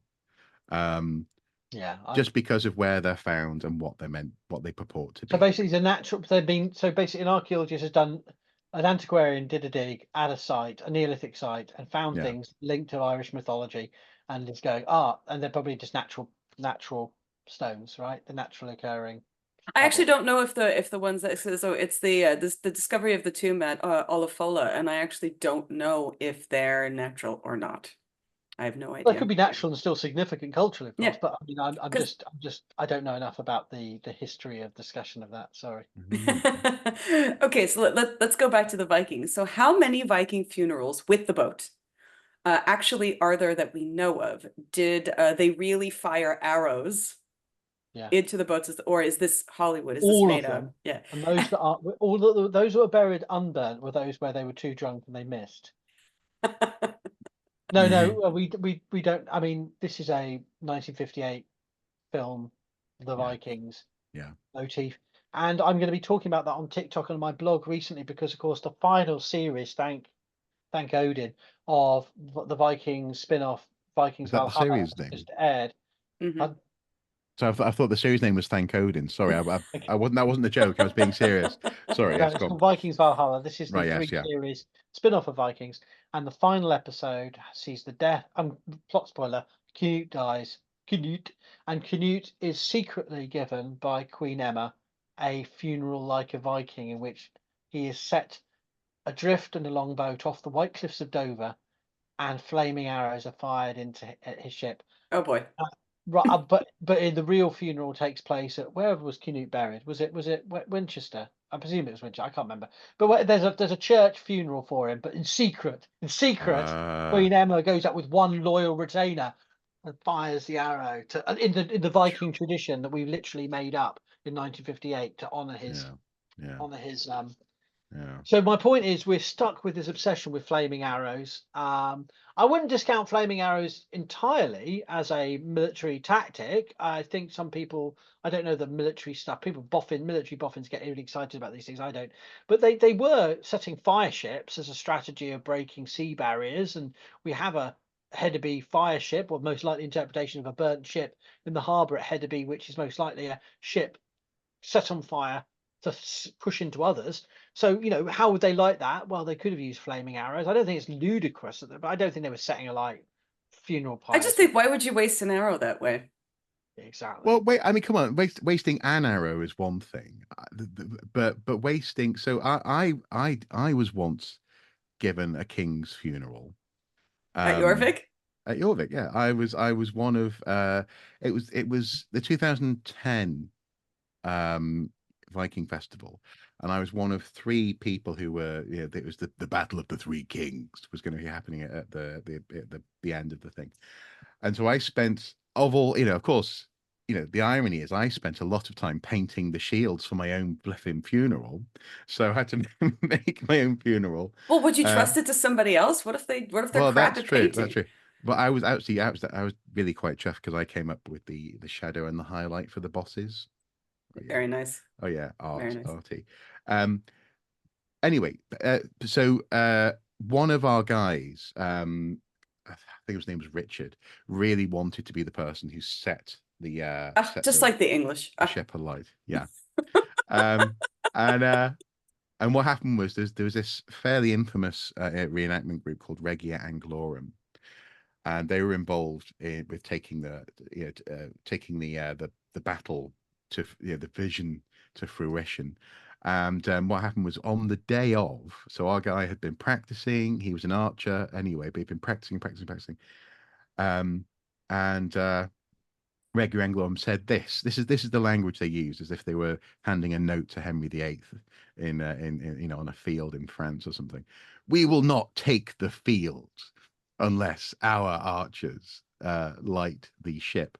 So what went what was meant to be a really solemn sort of like with a Kim, actually the head of Regia, was, I think he's now long dead, but he was doing the voiceover, he was doing the commentary. That was the other stipulation. So he's like, and here we have the king's men come towards the ship, and sorrowfully they fire a single arrow at the ship, like 20 people, whoosh, and they kept missing it. Just like this, but it was like Helm's Deep. like, like, and somewhere I've got a friend recorded on their phone footage of it happening. You can just hear me in the background going, well, that wasn't as dignified as I hoped it would be. There, you laugh, Mark, but actually on Netflix there is a comedy Viking series called The Norsemen, and Northland. that's exactly what they do. They're like, Yeah. oh, it's so sad, so sorry, and then Or have you ever tried to fire an arrow with cold fingers? And they go, yes. And they go, well, it's really difficult. exactly, yes. And so they end up doing it like 6 times, and they're like, all right, whatever, let's go to lunch. And then Right, they just turn interesting. around and leave. Yeah, Yeah. the Interesting. best line of that though is where he goes something like, well, it's what he would have wanted. It's like you could justify any balls up by just saying, well, that Yeah, was the way it was meant to be. I thought yeah. that was actually, I use that with my students, instructive about funerals and rituals, that there is a lot of unpredictability, and that while it's funny, it actually Mm, reveals another universal truth of human nature, is that whatever happens to the dead, whatever goes wrong, the gods intended it to happen. yeah, It, yeah. his left finger was stolen by a seagull or whatever during the cremation, then yeah, that's a sign. You can make it up. Yeah. Um, so we only have 3 questions left. Okay. No way. Yeah, so this Only 2 hours. We need to drag this out, Mark. I mean, we could, but I think it's late for both of you. Uh, do we have any evidence whatsoever of Viking tattoos and braids, or were these accoutrements kept only for high status peoples? Because we've got the combs, but I don't think we have any tattoos Yeah. still. I'm just going to say, no No. evidence. But what's interesting is that as actually has been laid out when discussing the Romans in our conversation today, and even to this day, in fact, tattoos are not typically the thing that marks you out as high status. There are places where tattoos mark you out as performing a function, like a warrior, or, for example, in the Roman context, maybe being attached to a legion, or so on and so forth. But uh, this idea of like a facial tattoos. I mean, some of my favorites, some of my favorite reconstructions of the Viking Age, essentially make people look like they're from the 1970s. You know, a bit hairy, Yeah. but ultimately, you know, dressed a bit like a hippie, in so much as, you know, simple triangular clothing, and not much in the way of what we would consider to be edgy, you know, and let's face it, anti-Christian or anti-modern post-Christian norm culture. You know, the Vikings didn't have something, also the Norse, that these people didn't have something that they were trying to make a point about. And in that sense, I don't see why the obsession with well, I know why the obsession with tattoos took off, and that's mainly because of the Vikings TV series, but also because what it represents now is a it's not a subversion, but it's a response to basically what your parents wouldn't have done. You know, it's a cultural response to parental ideas of you know what's decent and proper. You know, how you get a proper job or what you do in church or whatever. People go, well, the Vikings wouldn't have stood up for that, so you know, face tattoo. Um, so I know that's a slightly glib way of answering, but I just I find it fascinating. And one more thing I'll add to that. I had a friend who sadly he's passed away now. He developed cancer.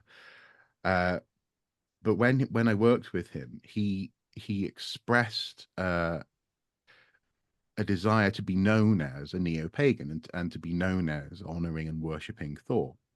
And I would sort of joke with him. I'd say, "Well, let me know when you're going to do your next human sacrifice, and I'll come along." Um, and but what's interesting is that he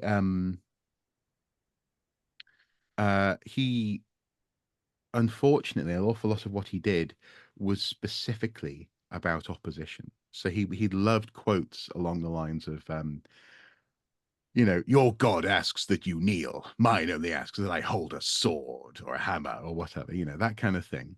And you hear this a lot in neo-pagan groups, or especially in sort of Viking reenactment groups, this kind of you know, Well, it is good that you self-inflated. brought it up because you do like exactly. So a lot of people will latch on to quotes, and so a Yes. lot of these, the thing about tattoos, this comes from what we know about the Rus people, Mm, or the braid quote comes from.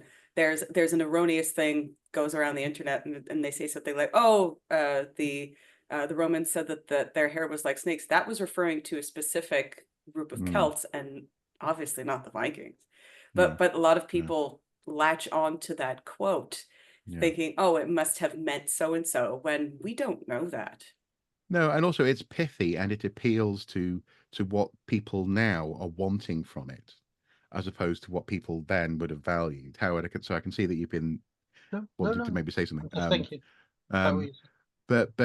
but the reason why I mentioned that quote is that I think it goes to the heart of why, you know, the heart, one side of your head shaved, tattoos. Uh, It looks it's cool. it It looks, looks cool, but it's not historically accurate. but so is being a punk. You know, in that sense, it's punk. It's not historical.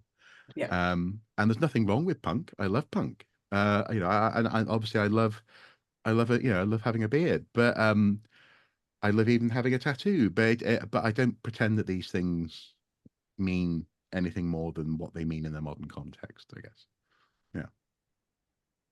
Howard, did you want to add to Howard? that? Yeah. Because we're down to the last question, which is especially for you. Okay, well, I was just going to say I've addressed this repeatedly on my TikTok Yeah. about the term braids is a bit ambiguous, but I mean in terms of locked hair traditions, we have no demonstrable evidence that the Vikings had locked hair. I leave people to their own personal choices about how they dress their hair today. My point has never been to criticize or police or comment on those sartorial choices or hirsute choices or whatever about how people dress and present themselves. But my point is, if you claim there's a Viking tradition and therefore white people have a legitimacy to use certain particular protected hairstyles, then that is a dick move. So don't, do what you want with yourself, but don't claim there's other traditions. Now, I've got into a bit of a heated debate, and there's a whole Nordic mythology podcast YouTube video where I talked with Dr. Matthias Nordvig and Daniel Ferrand about that issue, because they interviewed a Icelandic PhD student, Joshua Rood, who is making the argument that there may have been some kind of European and Nordic locked hair tradition. I found those arguments unconvincing. If and when he publishes that thesis or articles from it, maybe the narrative will shift. But for the moment, I think it's the only responsible stance is for me to say that this is not only lacking evidence, but is being manipulated to justify choices that feed into a particular set of cultural appropriative tropes, right? That's the way I framed it. So until that evidence is properly debated, the Vikings didn't have locked hair. Or Yeah, we just simply do not have evidence for it. That's it. but people say, well, they may have done. Well, they might have flown pigs in kilts, but we don't have evidence for it, right? The other point about tattoos and painting is that there may have been a whole series of versatile varieties of different uses of tattoos and face paint and other kinds of painting. And the TV show Vikings is partly to blame for ideas that in ritual and battle context, the Vikings use face paint, face facial tattoos.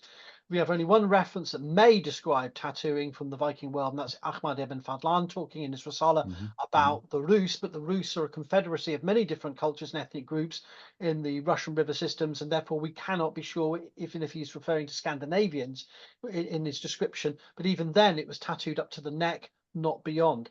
So what I said, again, I want to be very clear. I'm not denigrating or dismissing anyone's choice of how they want to do cosplay or how they want to tattoo their own bodies. That's their choice. But if you're going to try and make a claim that this is following a Viking cultural tradition, you're delusional.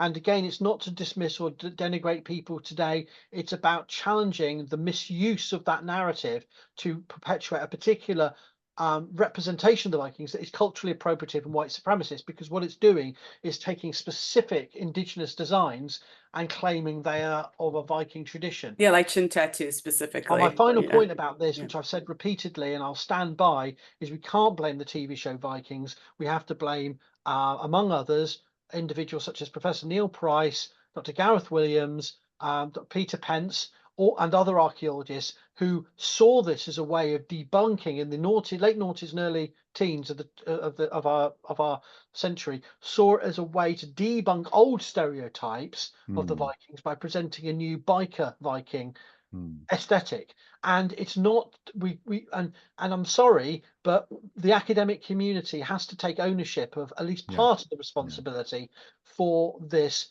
problem. And I'm happy to name those individuals, not to attack them. They're very eminent scholars and they do a lot of good work, but their enthusiasm to popularize the Viking Age, which has done a lot of good, is also, we've got to take on when some of these traits are, people run away with them. I'm not blaming, Gareth and Peter and Neil for everything, any rando in the street locking their hair or like me. You're not a random in the street. You're a random with a YouTube channel. You're allowed. No, but I'm seriously. I'm not blaming all of them. But if they've accidentally, I think they've accidentally, largely unwittingly created this new mythology, which is literally, given the internet, is only a decade deep or 15 years deep, as opposed to the horned helmet trope, which will last. So I suspect in 100 years' time, people are still going to have to debunk this. And it's not saying that nobody in the Viking world had tattoos or no one in the Viking age ever put face paint on themselves, but it's become a problem, not because of its presence or absence, because the way it builds on aesthetics that are cultivating a white nationalist and white supremacist discourse. And that's not to blame the academics entirely, but we have to own these problems. We can't say, oh, it's just people who watch TV shows get it wrong, whereas we in our ivory towers, we know best. It's about owning the responsibility for creating these narratives. And I'll explain this in a second, but that was my point, though. I wasn't saying it's the folks watching it. I'm saying it's folks. It's the production, and I see why those decisions were made and what they were emphasizing. What they, in many ways, they were successful in emphasizing something that was a little bit alien. Oh, absolutely. But they've also introduced some other problematic. The othering of the Vikings is both dangerous and powerful, and it's good. We showed them as not comfy. This is a world, and that's what the TV show Vikings did so well. It made us uncomfortable But Yeah. also, I'm afraid for a few people, in the same way people are fine around the baddies in any movie, and you can't say that the whole movie or the whole TV series is white supremacist because some lunatics latch onto a couple of scenes and turn a meme No. out of it. But we Yeah. do have to, you can't deny that that's going on, and we've got No. to tackle it And rather than just saying, oh, that's a problem for others to deal with. yeah, and to be fair, there probably needs to be a process of alienating us from the Romans. Actually, I think Yes. there really does. But anyway, the reason why I picked up my British pipe is because actually that's the sort of thing that Tolkien introduced into this sort of milieu of Saxon early medieval Arthurian sort of mishmash legend, Norse as well, and Celtic, and I can't tell you how many people I met and I know who do reenacting who wish they could take a pipe to their Really? events. I Yeah, never thought about that. they're desperate to have a pipe, and they'll try and find a way to sort of, I remember someone who was making a pipe out of deer antler, and I was like, don't do that. It'll smell horrible. Yeah, I know. He did try it, and it smelled like burnt hair, and it was disgusting. Oh Um, no. it was absolutely foul. But the point is though is that these, as you say, every generation has their own problems, and in some ways, by by by Englishifying and making comfortable the world of the Shire, Tolkien introduced this idea that Yes. sort of type of literature is tied up with pipe smoking and with tobacco in a way which tattoos maybe arguably today have been um slightly thrown into the mix. So yeah, who knows what the next thing is going to be.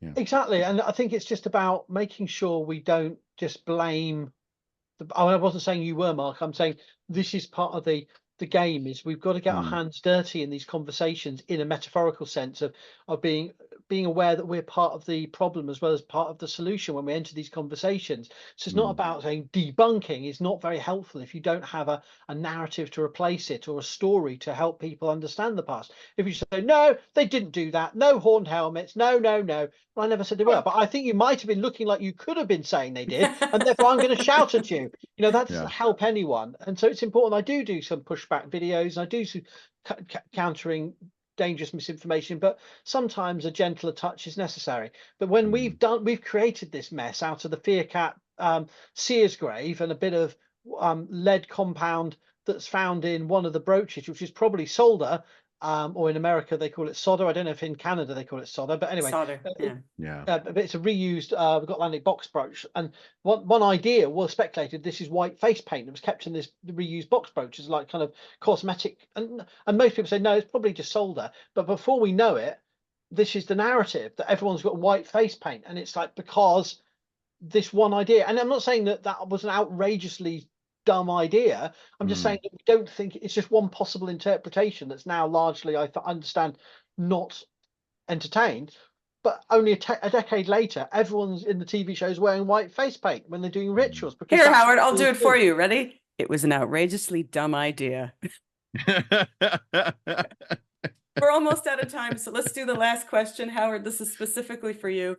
What is Offa's Dyke and why is it so important to modern archaeology? I'm glad you asked. You know why it's so important to modern archaeology? Because at one end of it is the town where I come from. That's why. Thank you. Wow. Wow. Well, there's a obviously it may be Good night. contention about where the Offa's went to Prestatyn or not, but let's Yeah, not get yeah. into that. No, But no, the no, no. Offa's Dyke is important because it's one of two major linear earthworks in Western Britain that were built seemingly in one or multiple stages. There's still a debate. I know of dates. I know of OSL dates that haven't been published yet, so I've got to be careful what I say. Watts Dyke, which is shorter and runs about 63 kilometers, and Offa's Dyke, which is over 140. Oh God, miles and kilometers. I got my brain. I can't remember, but it's a bloody long monument anyway. And both monuments are prehistoric in the sense that we don't have primary records for them. Offa's Dyke is mentioned a century later by Asser in his biography of Alfred the Great, saying that there was an ancient king or an old king, a tyrant called Offa, who built a wall from sea to sea against the Welsh. So Mm, it's seen as a wall against the Welsh. There may even be a pun play on words there, but let's not go there. The point is, you have this monument that is remembered as being built by King Offa in the late 8th century, and we have this other monument called Wattsdyke, and who what is a massive who was what is a major point of debate, and it may be a legendary figure, it may be or not, or it may be a historical figure, but either way we're not sure. But the Wattsdyke, they run parallel in the northern sections, then Offa's goes further south. And what they're doing, and I've published 2 recent peer-reviewed articles about this in my own open access journal, Offa's Journal, that they are basically large pieces of frontier works and hydraulic management or control. They're controlling the river routes and the land routes that connect the river systems, the catchment systems of the major rivers of Western Britain, and therefore they're serving as control zones for the western frontier of Mercia. And they're about land grabbing and land holding, but then also dominating lands to their west. So they're military works, but they're also territorial, economic, and political, and probably also social, in the sense they're dividing up and creating an entire landscape, a new way of thinking about the landscape. And Keith Ray and Ian Baptist's 2016 book goes into much more of an expanded argument at Offa's. But both monuments, we don't know which was first and which was second, are really fascinating examples of large-scale engineering projects to control the landscape and movement through it in peace and war. We don't know how long they were extant. It may have been only they were used for a generation apiece, and one may have succeeded the other. But the point is, they are fascinating examples of the scale of mobilization of resources that these kingdoms were able to draw upon at a time that as the same time as the Frank's casket in many ways, a time when Britain was fragmented into kingdoms, a British speaking, Welsh speaking, and English speaking, Old English speaking, and were vying for power. And in certain instances, at certain moments, major engineering projects of dike building, of that bank and ditch building, were seen as solutions to articulate power relationships. And so I think it's there's so much we don't know about Offa's, but it's important because it's one of the many strands of evidence that tells us about these early medieval peoples and kingdoms. That's my short answer.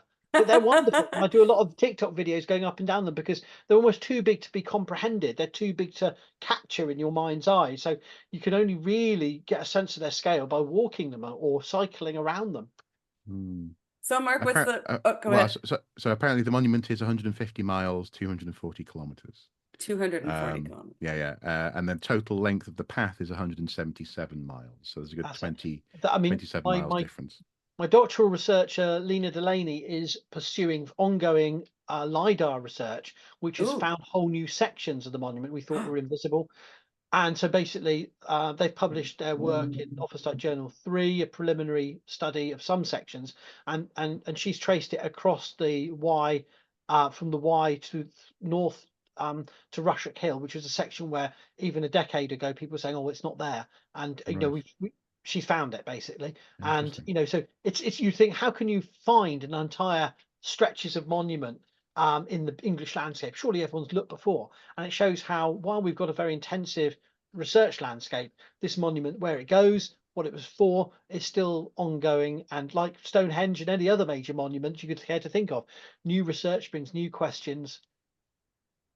I won't mention the recent I won't mention it, but I will mention it. I won't mention the recent archaeology discovery for Stonehenge, because I love the way it's being framed is like, oh, Scotland has a claim to that. Scotland didn't exist at the time. No, exactly. And neither did England, neither did Wales.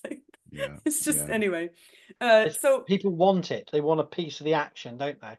Yeah. It belongs to the whole island anyway. The divisions of countries did not exist in Neolithic times. It's like everyone wants St. Patrick.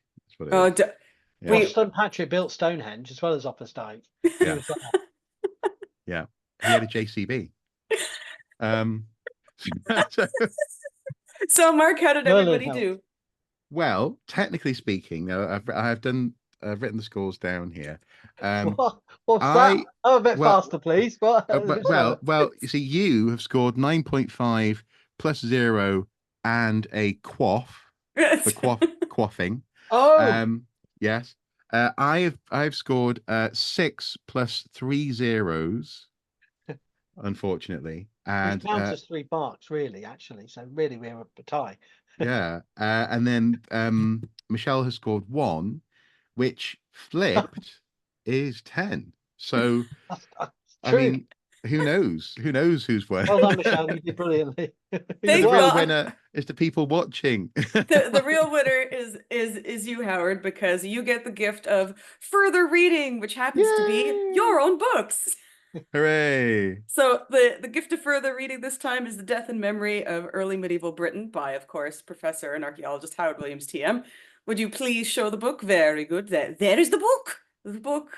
The book. And also Cremation and the Archaeology of Death by Professor Oh, Howard I Williams. don't have that here, actually, but yeah. Cremation, the Archaeology of Death. Yep. Fine, He then don't burned read it. that one. No. And Mortuary Practices and the Social Identities in the Middle Ages. Middle Ages by Duncan Sayre and Howard Williams. Fantastic. there's all your further reading. I hope you had a good time, Howard, and I I hope loved it. Thank you so much. I hope you'll come back and we'll do this Of again course. sometime.